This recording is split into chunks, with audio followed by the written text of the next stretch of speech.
Hello, আসসালামু আলাইকুম ভাই বোনেরা, কেমন আছেন? আশা করি ভালো আছেন। আলহামদুলিল্লাহ, আমিও ভালো আছি। তো আজকে একটা মজাদার রেসিপি নিয়ে আসলাম। সেটা হলো লোটটা শুটকি দিয়ে লতির চচ্চড়ি।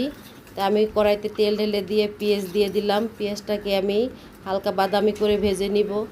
তা আজকে বাটা রসুন দিয়ে রান্না করব না, রসুনটাকে ছেঁচে নিয়েছি।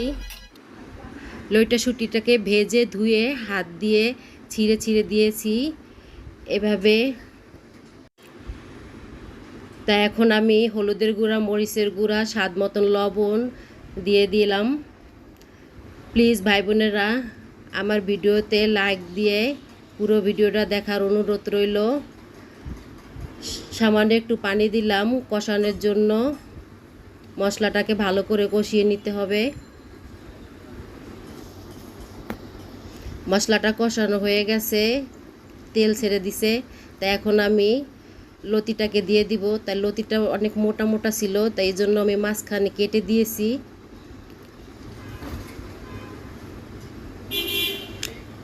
লতিটার সাথে মশলাটাকে ভালো করে কষিয়ে নেব।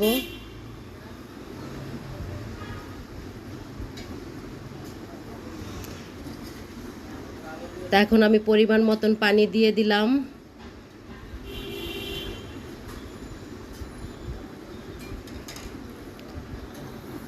আর 10টা কাঁচামরিচ দিয়ে দিলাম।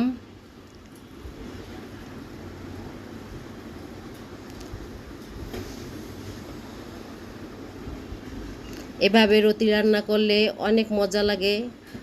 তা আমি এখন ঢেকে দিব সিদ্ধ হওয়ার জন্য। আমার ভিডিওটি ভালো লাগলে আমার চ্যানেলটি সাবস্ক্রাইব করবেন, আমার সাথে থাকবেন। আসসালামু আলাইকুম।